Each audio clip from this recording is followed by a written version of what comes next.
Ahora sí. Vamos a ver.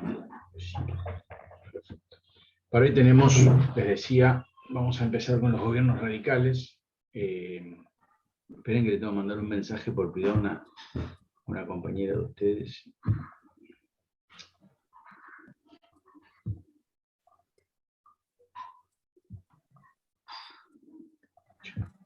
¿Cómo hago esto?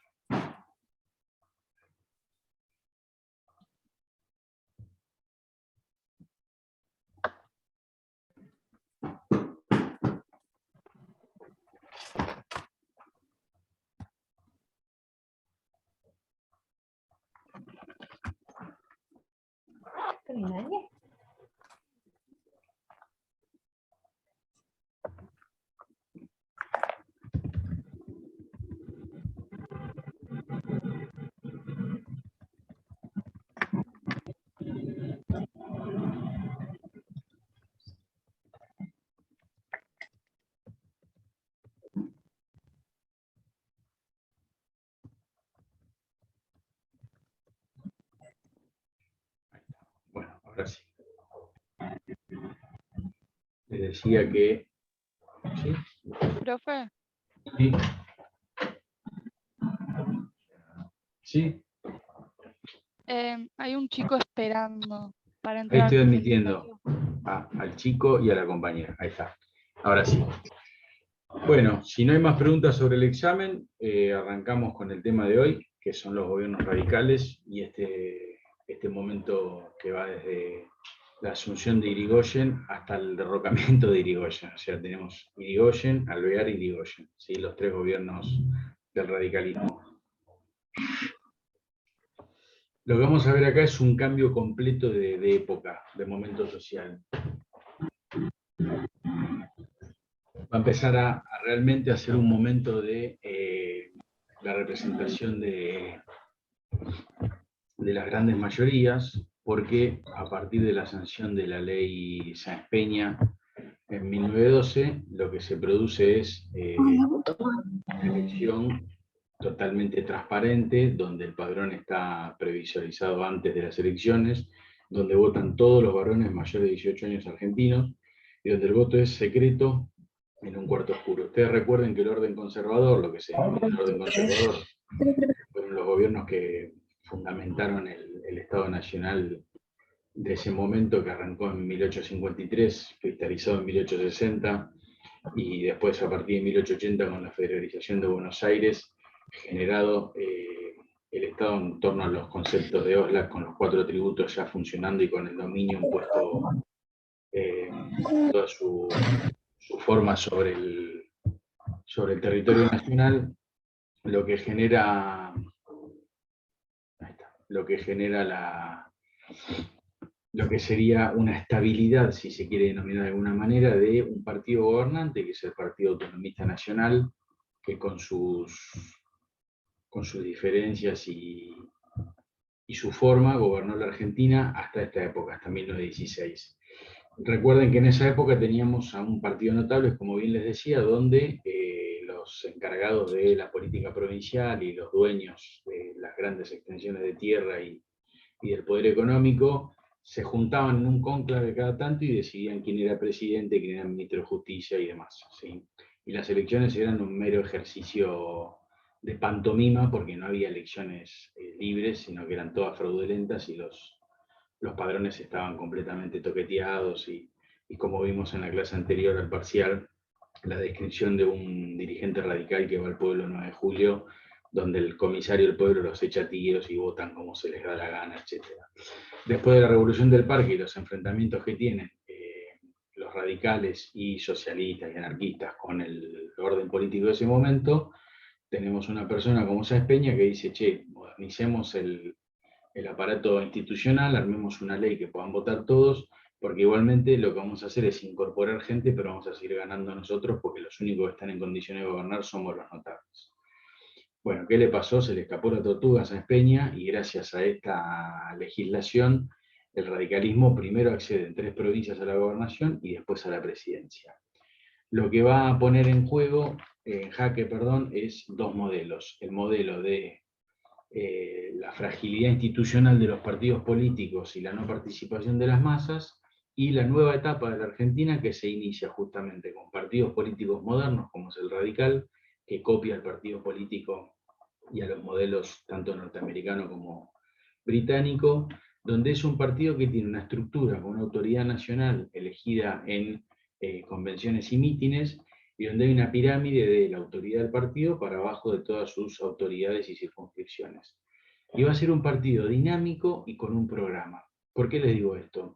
Porque el otro proyecto, la otra forma de organizar la sociedad en el Partido Notables, como les decía antes, se juntaban los 6 gobernadores o los 7 personajes más influyentes de la época y se repartían de acuerdo a sus intereses determinadas áreas del Estado y quién iba a ser el que iba a gobernar el país. Y ahí no había ninguna programación ni de sanidad, ni de política económica, ¿sí? Eran solamente los negocios de determinados personajes que mirando a Europa y a lo mejor a Estados Unidos decían, bueno, lo que nos conviene en este momento es esto, o va por acá, y no había un programa de gobierno. Lo que hace el radicalismo a partir del 1916, cuando asume el gobierno, es decir, nosotros vamos a tener como vehículo fundamental de la relación entre el Estado y la sociedad a los partidos políticos. Va a ser el momento de la centralidad del partido político como vehículo de las demandas y de las propuestas. El ida y vuelta entre el pueblo y el Estado, porque el Estado va a estar mediatizado por esos partidos políticos, ¿sí?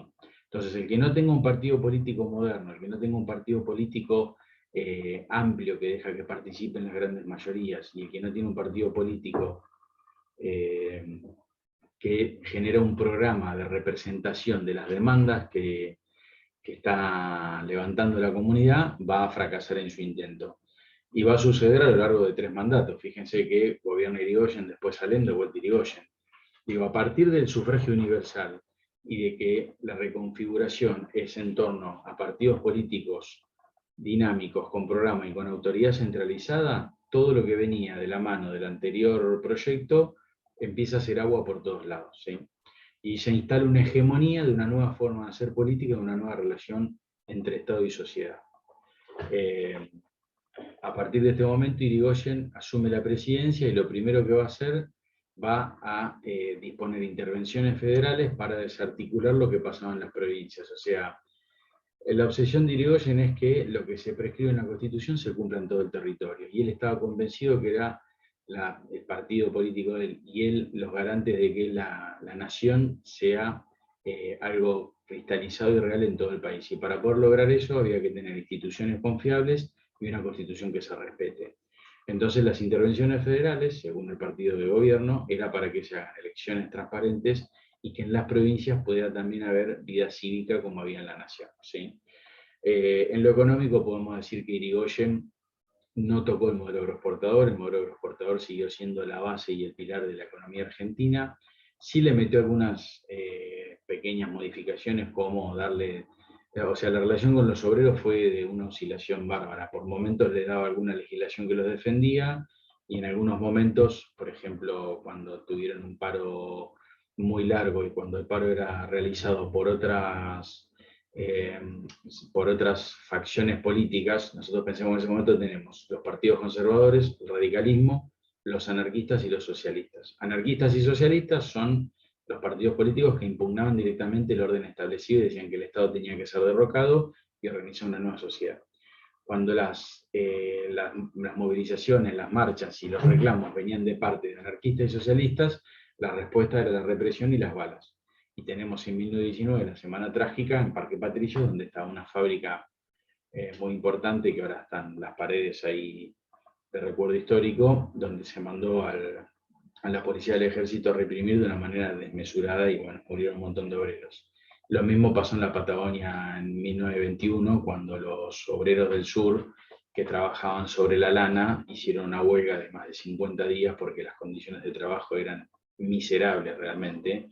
En un principio se intentó acordar con estos trabajadores y cuando no se pudo llegar a un acuerdo, se mandó al ejército con un personaje que es famoso por su crueldad que se llama Varela, y Varela lo que hizo fue perseguir a los trabajadores y en un momento en que los trabajadores vieron que ya no ganaban y se rindieron, igualmente fusiló a la mitad de esos tipos que estaban desarmados y que se habían rendido y que decían, bueno, listo, nos sometemos al régimen.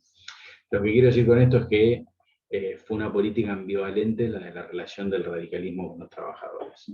Les decía que en cuanto a la política económica, tiene dos momentos. Primero, que no se toca el modelo agroexportador, o sea, esa base de la sociedad argentina, de la economía argentina, perdón, sigue estando fija. Lo que sí tiene dos oscilaciones es que los gobiernos radicales tuvieron en el medio las dos, o sea, la Primera Guerra Mundial y la crisis del 30. Cuando arranca la Primera Guerra Mundial y se caen las exportaciones de Argentina porque no se podía comprar carne porque primero que te hundían los barcos y después porque los países centrales estaban en crisis,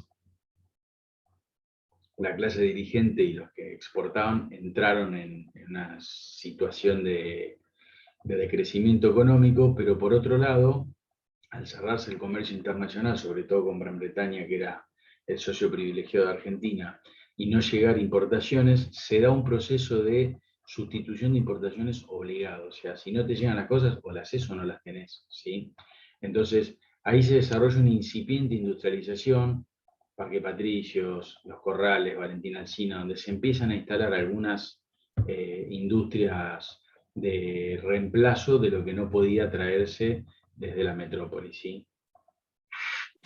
Y se desarrolla una industria liviana que genera mucha mano de obra y que empieza a generar estos pedidos de reconocimiento social y de jornadas laborales y un reconocimiento de las clases sociales de los trabajadores.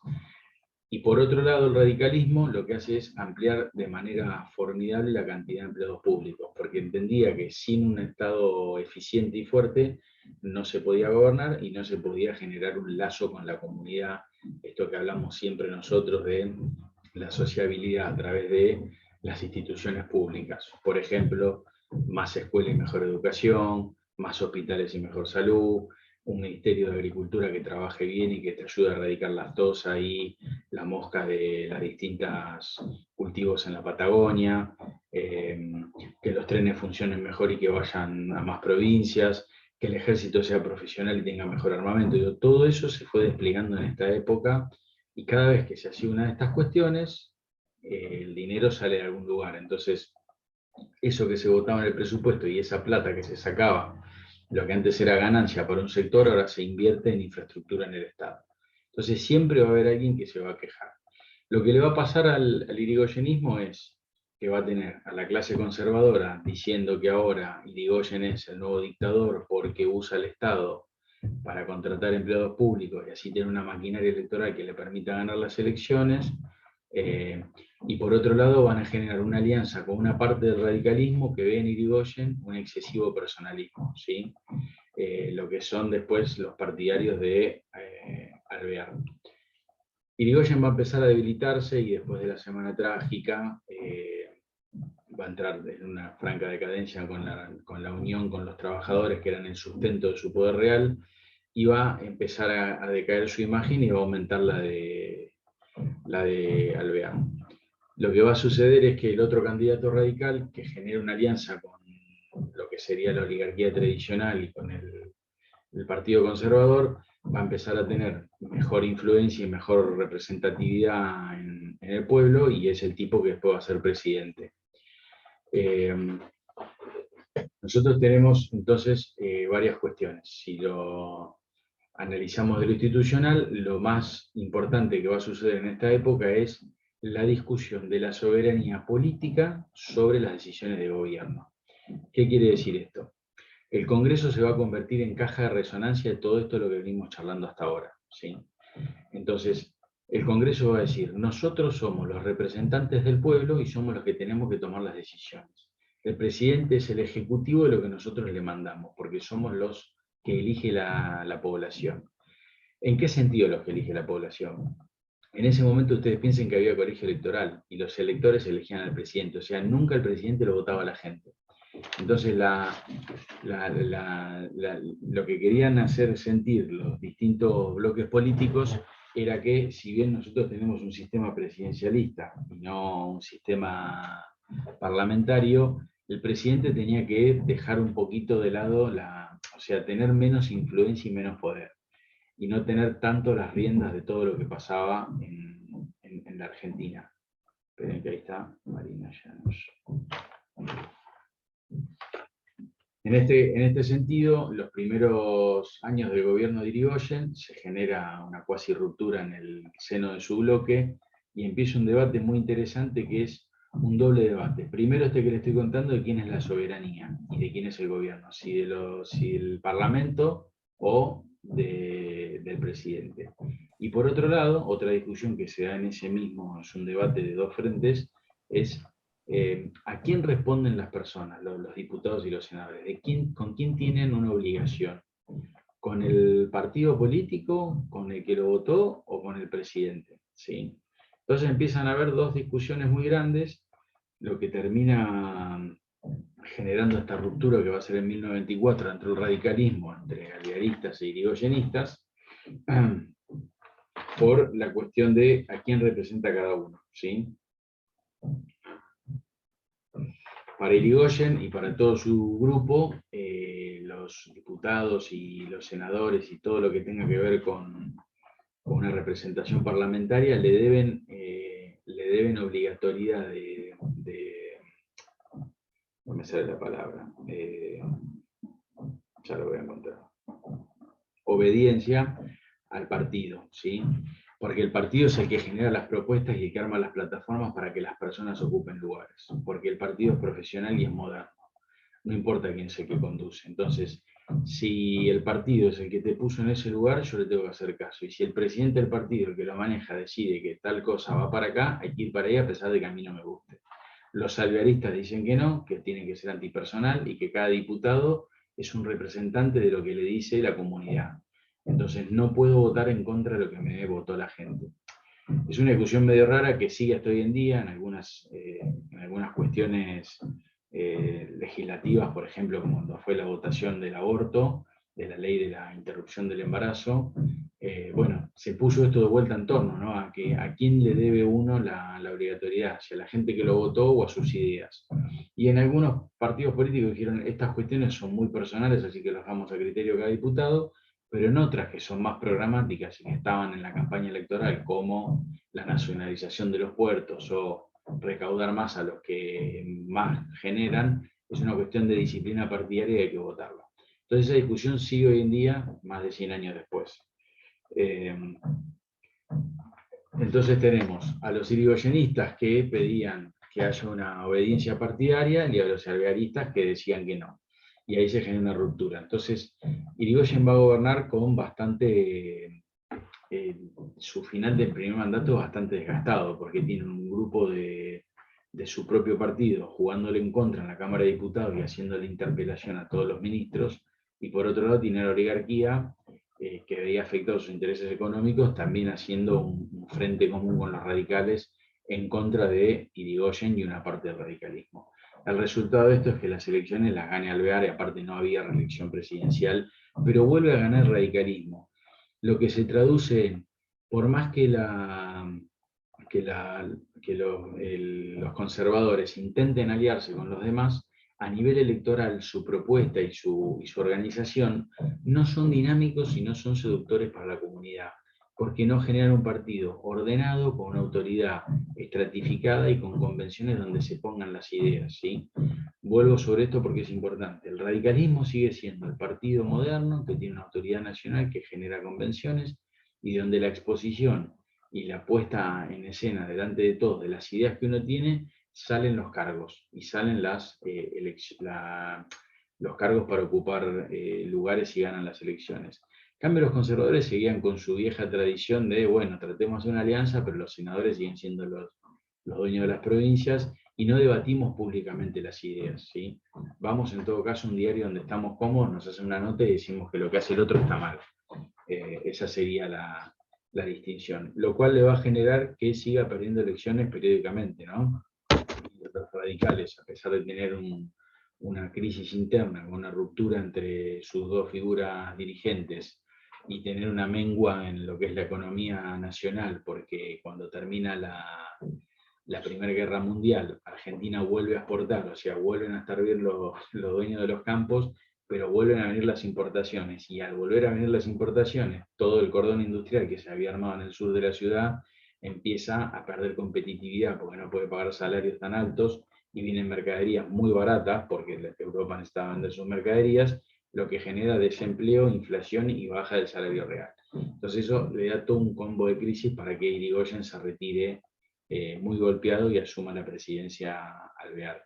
En este momento también lo que va a pasar es que el radicalismo como bloque de gobierno, a pesar de estas diferencias, sí tienen claro que tiene que estar muy fuerte la presencia del Estado en la economía, y por eso tratan de regular la situación laboral, es en el momento que se generan las 8 horas de trabajo y se regula el trabajo de los niños y las mujeres, y por otro lado se meten de lleno con el tema de los recursos naturales.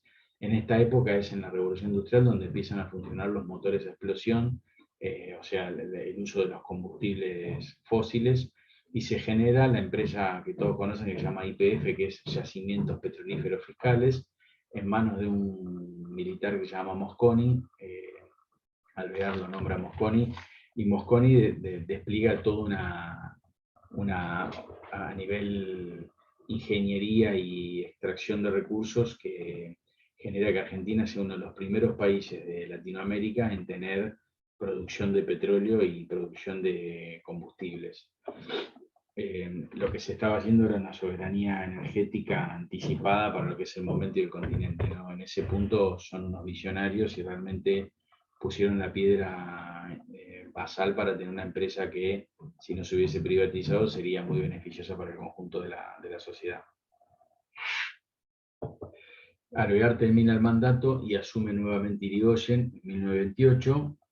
Lo que le va a pasar a Irigoyen es que entre la crisis de 1930, que se da en Estados Unidos, por la burbuja de las acciones y las quiebras masivas de empresas, y por otro lado la disputa hegemónica entre Estados Unidos y Gran Bretaña por el dominio de América Latina, donde termina prevaleciendo Estados Unidos, y que nosotros como economía no complementaria con Estados Unidos tenemos un problema de divisas porque Argentina, como bien nos decía Rapoport en su texto y lo hemos charlado en los prácticos, Argentina con Gran Bretaña tiene una economía que es de complementariedad, ¿sí? Nosotros le vendemos materia prima y ellos nos vendían insumos industriales y manufacturados. El problema que tenemos con Estados Unidos es que Estados Unidos produce los mismos alimentos que nosotros y las mismas materias primas, entonces no nos va a comprar esas cosas. Y cuando Estados Unidos se impone como la potencia hegemónica que vende productos para lo que es la industria automotriz y la industria farmacéutica y la industria petrolera, y nosotros empezamos a adquirir esa tecnología y se empieza a correr Gran Bretaña de la escena internacional, no conseguimos la forma del repago de esos dólares y vamos a entrar en una espiral de deuda que después lo vamos a ver más adelante, que nos va a llevar a un colapso en la década del 60. Entonces, van a pasar, haciendo una pequeña raconto de lo que les vengo hablando, varias cosas. La primera es que en el plano internacional, Estados Unidos lentamente va a ir corriendo a Gran Bretaña como potencia hegemónica en el continente. Por otro lado, lo que pasó es que a partir de 1916, en realidad 1912, con la sanción de la herencia Espeña, empieza de forma casi que no se puede volver atrás el deseo de las mayorías. Más allá de que nos guste o no, la elección es transparente, gana el partido político que gana y trata de ejecutar su gobierno. Lo que va a pasar también es esta nueva forma de hacer política que va a estar basada en los partidos, y los partidos como el vehículo de transferencia de las demandas y de las quejas tanto de la comunidad como de las organizaciones, y el vehículo para que el Estado funcione y se provea de funcionarios. Antes los notables de cada provincia o estos dirigentes de cada espacio decidían quién era el presidente del Correos Argentinos, el de tal lugar, y eran pagos de favores entre amigos. Ahora con un partido político y con la profesionalización de la política, lo que va a pasar es que se empiecen a formar lo que se llama en política los cuadros políticos, que van a tener que demostrar determinada expertise y determinada capacidad para poder ocupar un lugar, ¿sí? Hoy en día sería impensable que al frente de una empresa, no sé, por ejemplo, YPF, esté el primo de alguien solo porque es el primo y no un licenciado en el tema y que sepa de lo que está hablando, ¿sí? Y para que pueda armar un plan de negocios. Entonces, podríamos decir que a partir de este momento empieza la profesionalización de la estructura política y burocrática. Y es otra de las discusiones que se da al seno del radicalismo. ¿Cómo tiene que ser la burocracia de un Estado? ¿Sí? El gobierno que gana tiene que echar a todos y traer todos nuevos. los trabajadores del Estado tienen que ser técnicos despegados de la política y solamente los cargos de conducción tienen que ser los que tienen que cambiar. Entonces empieza un debate muy interesante en torno a esto, y tratan de copiar el modelo, salir del modelo inglés y del modelo norteamericano, y copiar un nuevo modelo que es, antes lo que se tenía en mente era, cada gobierno que llega tiene que sacar a todo el mundo y traer a su gente para trabajar, porque si no tengo confianza en el trabajador que yo tengo, no puedo llevar adelante mis políticas públicas. Esto, hablando de gobiernos de la década del 1880, que eran muy pocos trabajadores y con poca influencia. Imagínense que a partir de 1910, con todos los ministerios que había y los espacios de trabajo, estamos hablando de 20.000 empleados públicos. O sea, no puedes cambiar 20.000 tipos cada 4 años porque es imposible organizar. Entonces lo que empieza a instalarse fuertemente en los países occidentales con democracias es que tiene que haber una burocracia pública que tenga determinados procedimientos y que se le dé estabilidad al trabajador. Y el radicalismo empieza a apoyar esta posición y le da un poco de estabilidad. Digo un poco porque nunca terminaron de sancionar un proyecto de ley que les dé estabilidad completa, y empieza a buscar estos cuadros políticos que sean los que ocupen lugares intermedios y que no los puedan mover cuando cambie el gobierno. De ahí que la oposición acuse al radicalismo, y a Irigoyen sobre todo, de decir que utiliza el aparato del Estado como una maquinaria para ganar elecciones porque tiene miles de empleados públicos que en las elecciones lo votan. Un argumento bastante falaz y que se cae en 2 minutos, porque entonces cuando ellos fueron gobierno hubieran hecho lo mismo y nunca hubiesen perdido una elección. Digo, no creo que vaya por ahí el tema. Hoy en día tenemos en la Argentina sí la Administración Pública Nacional, tiene toda una forma de regularse, se toman exámenes para ingresar a los lugares y demás, tiene una duración en el trabajo, algunos son permanentes, otros son cada 4 años, y bueno, y eso se empieza a regular en este momento. Entonces, podemos decir que el radicalismo generó una amplitud en los derechos políticos, porque empezó a votar la gran mayoría de los hombres mayores de 18 años residentes argentinos, nacidos en la Argentina. Generó algunos beneficios con sus bemoles en tema económico en cuanto a las clases trabajadoras, si pensamos en Vialema C, pero muy itinerante, o sea, muy en un vaivén, que por algún momento le daba algún beneficio, pero por otro, dependiendo de quién hacía la huelga, como les dije antes, han hecho represiones brutales. Intentó hacerse cargo de los resortes de la economía del Estado, pero en algunas cosas pudo avanzar y en otras no. Y lo que sí está en el texto muy claro, y es el problema mayor que tuvo el radicalismo, fue transformar el Congreso, que ahí le dicen el Parlamento, en la caja de resonancia de los conflictos de su partido, ¿sí? Lo que va a criticar el autor, y es una crítica que nosotros también hacemos como cátedra y que lo podemos pensar entre todos, es el radicalismo, en vez de debatir en sus convenciones y hacerlo en sus lugares de participación política, las internas que tenían con respecto al liderazgo y cómo encarar los destinos de la administración pública, trasladaron esas discusiones al Congreso, y el último momento de Alvear y el primer año y medio de Hipólito Yrigoyen, de su segundo mandato, tenemos un Congreso cuasi paralizado, donde el propio oficialismo le vota en contra del oficialismo y donde el Congreso está en una situación de parálisis institucional y formal para llevar adelante las acciones de gobierno. Ustedes piensen que el Congreso es el que arma el presupuesto y lo vota y le autoriza al Ejecutivo a gastar la plata para llevar adelante la administración pública, ¿sí? Solo tenemos 3 poderes, como nos dice la Constitución, que son el Ejecutivo, el Legislativo y el Judicial. El judicial, la cabeza del Poder Judicial es la Corte Suprema de Justicia, que se encarga del control de constitucionalidad de las leyes y todos los tribunales inferiores. El Poder Legislativo con las 2 cámaras, diputados y senadores. Los diputados son los que representan al pueblo y los senadores representan a las provincias. Y después tenemos el Poder Ejecutivo, que el Ejecutivo lo que hace es llevar adelante la administración de la nación. Y para llevar adelante la administración de la nación necesita sancionar algunas leyes con su partido que está en el Congreso y que le apruebe el presupuesto. A ver, vamos a hacerlo sencillo.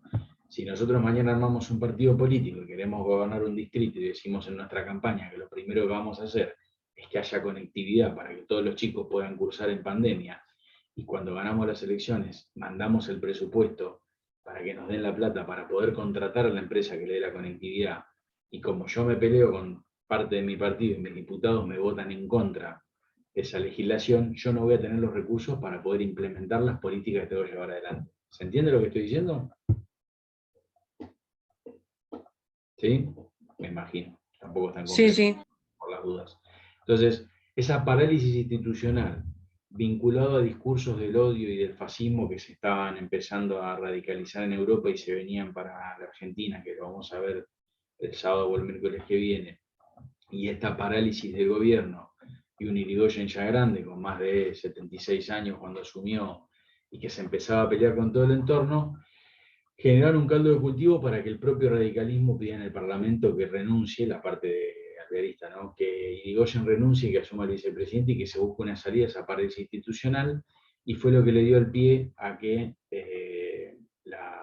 los conservadores, que hacía más de 10 años no podían tener las riendas del gobierno, lo envalentonen a la parte militar que se estaba poniendo cada vez más como árbitro de las discusiones políticas, y a darle pie para que se haga el primer golpe de Estado en Argentina, que es el 6 de septiembre de 1930, pero eso es un capítulo aparte.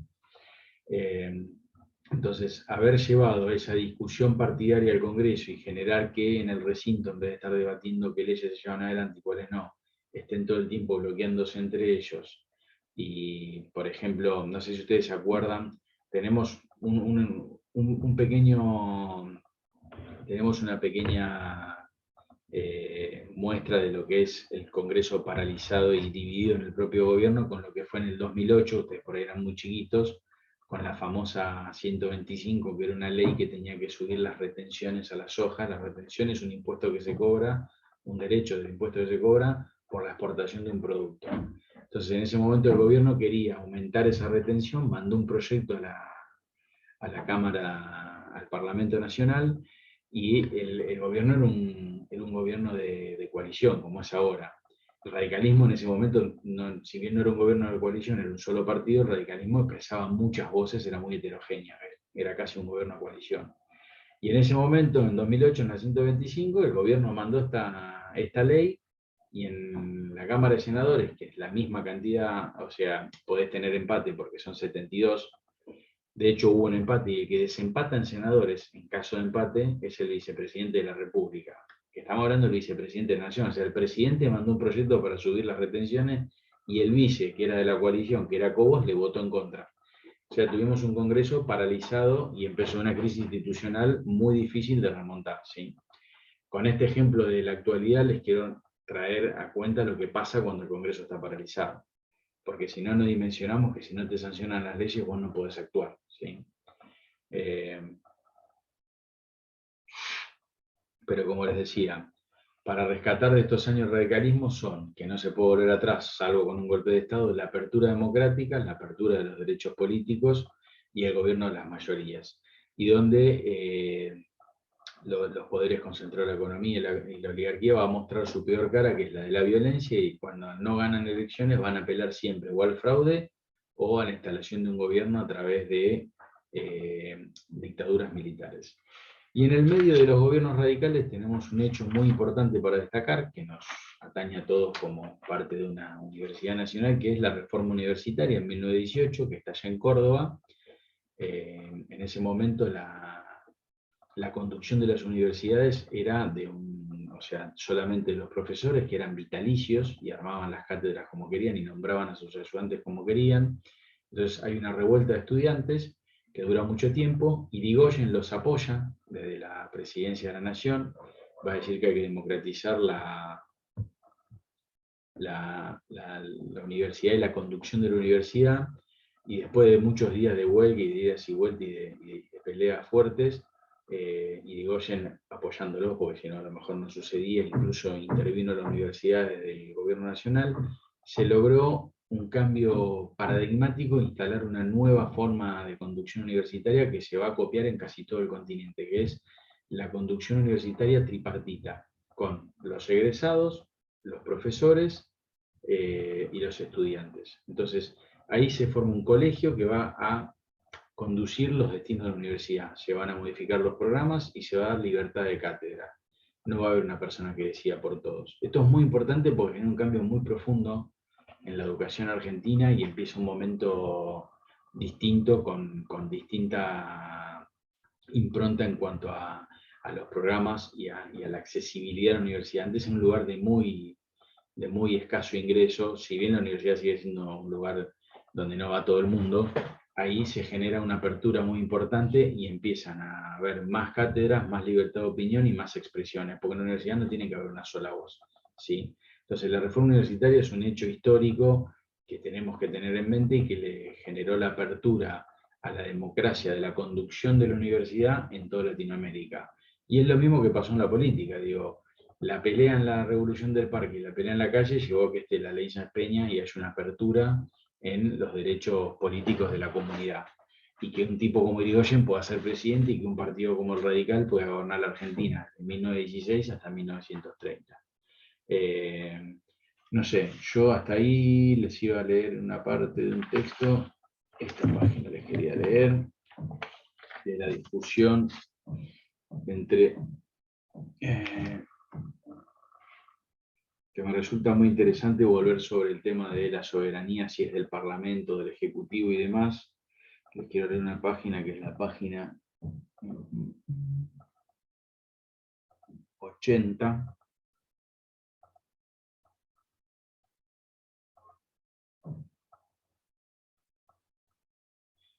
Y dice así.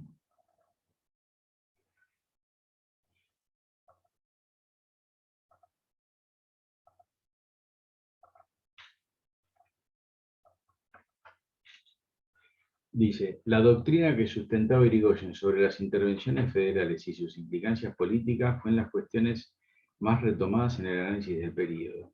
Es bien conocida la expresión del presidente de que las autonomías son de los pueblos y no de los gobiernos.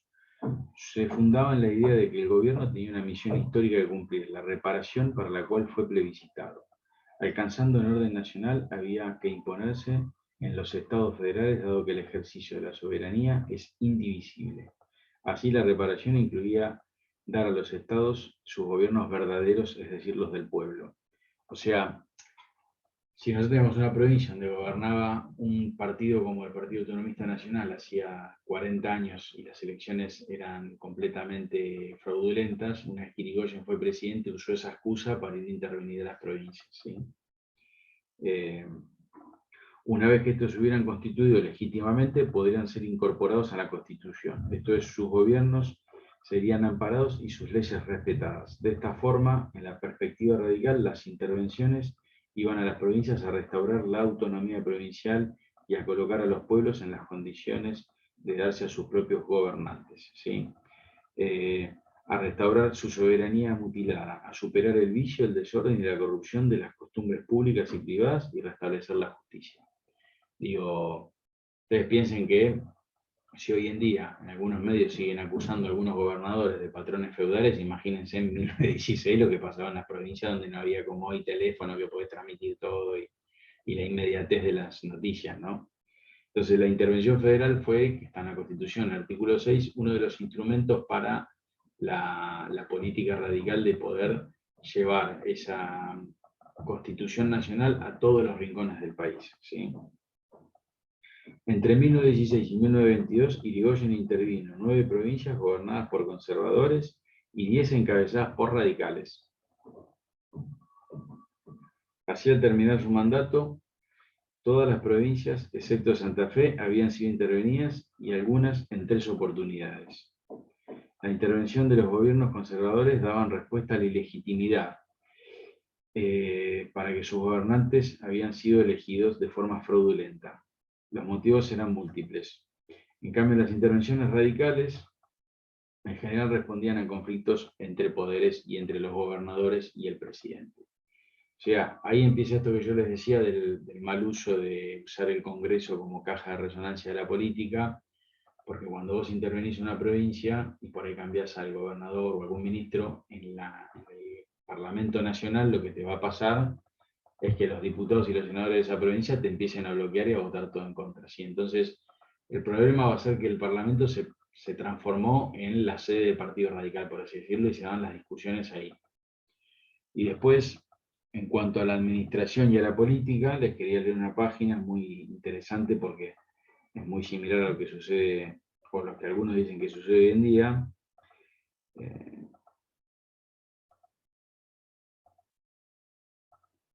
Dice, ya instaurado el voto secreto y obligatorio e instalados los radicales en el poder, la argumentación se tornó falaz. Las críticas a la administración continuaban y se mantuvo la imagen de una burocracia estatal subordinada al partido gobernante y a su vicio excesiva e inoperante. En todos los sectores políticos dominaba la demanda de racionalización del aparato administrativo, aunque sin traducirse en normas generales de procedimiento. ¿Sí?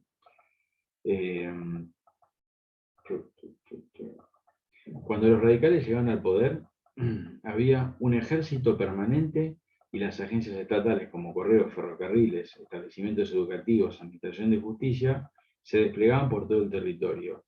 No hubo innovaciones en este sentido. Los cambios se limitaron a algunas iniciativas aisladas de tal o cual ministerio o de algunas reparticiones públicas. Lo que sí se renovó fueron los elencos administrativos. Los gobiernos fueron dejando paso a los partidos. La pertenencia al círculo de notables garantizaba la capacidad, el mérito y el talento a una cierta posición social, fue dando lugar a la militancia partidaria a la hora de designar a los funcionarios y las vinculaciones tradicionales a los lazos de lealtad y la afiliación a un comité si se trataba de seleccionar empleados estatales. La racionalidad convivía con las carencias estatales ineficientes, superpobladas o ineficaces por ausencia de personal. Empleados nuevos, recomendados del caudillo influyente, coexistían con viejos funcionarios de administraciones pasadas. Los empleados rotaban rápidamente de un cargo a otro. Los desalojos de personal se producían cuando una fracción política del partido gobernante se imponía sobre otra fracción del mismo partido. La imagen que traducen la prensa, los partidos opositores y las fracciones radicales desalojadas sobre la administración es la de una máquina pesada y lenta. En lugar de los partidos de gobierno tenían asegurada una renta sin mayor esfuerzo. Ahí ya están hablando del ñoqui del empleo público, del tipo nombrado por el partido, ¿sí? Es decir, empleomanía. Se alejaba de la población de las actividades productivas, restándoles dinamismo. Se aludía a exceso de personal, reclutado bajo la forma del patronazgo político, a la compilación de procedimientos, a la superposición de funciones, al relajamiento de la disciplina y la no correspondencia entre jerarquía y salario.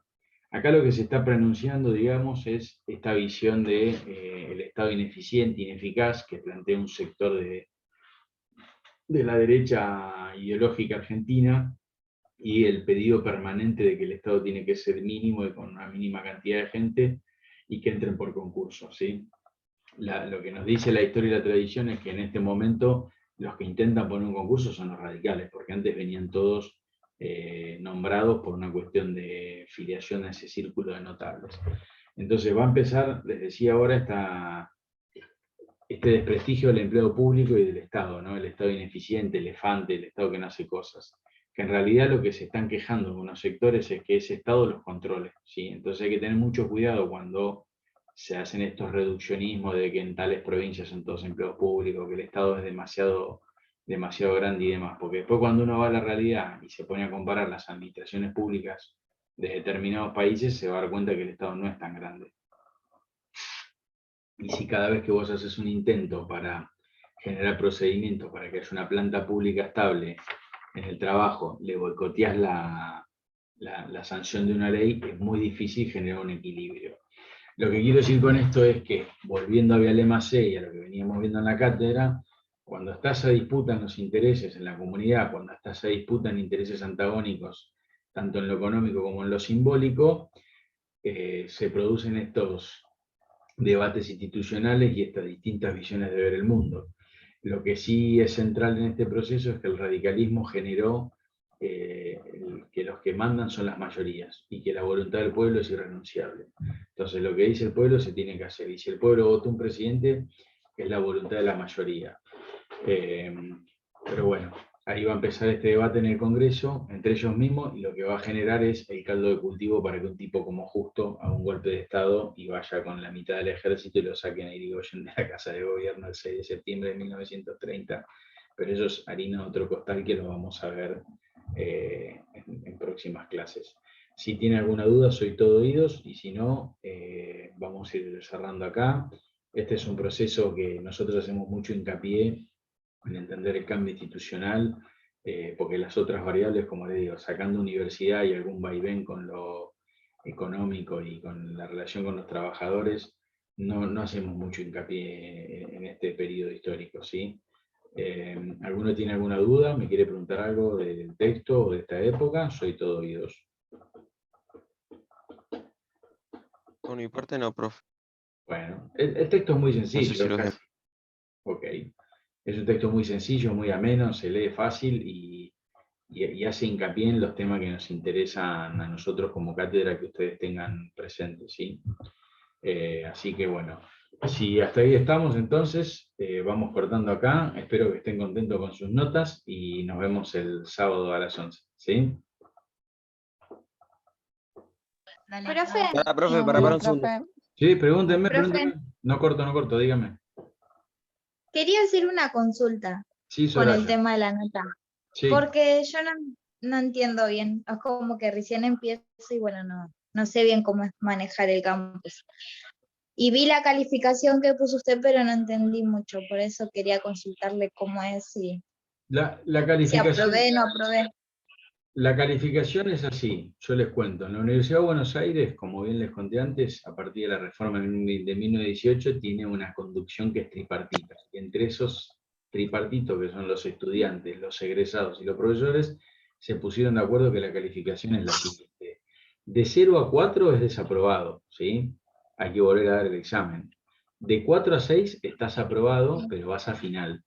Y si te sacaste 6 o más, promocionás la materia. Es decir, en este primer examen te sacás un 6,25. En el próximo examen te sacás un 7, ya aprobaste la materia. No tenés que hacer más nada. Si en el primer examen te sacaste Bueno. un 5 y en el segundo examen te sacás un 9, tenés que dar una parte del primero, que a lo mejor lo charlamos, y si te sacaste un 9,50, nada, ya está. Y si te sacaste 2 5, vas a tener que ir a un final obligatorio. Ahora, si te sacaste 2 4, vas a tener que rendir de vuelta a la materia. Menos de 4 es desaprobado, ¿sí? No me puede decir, ¿no? ¿Cuánto me saqué la calificación? Sí, pero lo tenés en el campus ahí, está para que lo vean todos. ¿Para qué te digo? ¿Tu apellido cómo es, Soraya? Camarano. Dame un segundo que ayer me bajé. Sí, perdón, pero porque no había entendido bien por eso. No te hagas problema, no me pidas perdón, están en todo su derecho de no entender algunas cosas. A mí también me pasa, la tecnología me supera, así que vamos a ver acá. Lo guardé en el otro.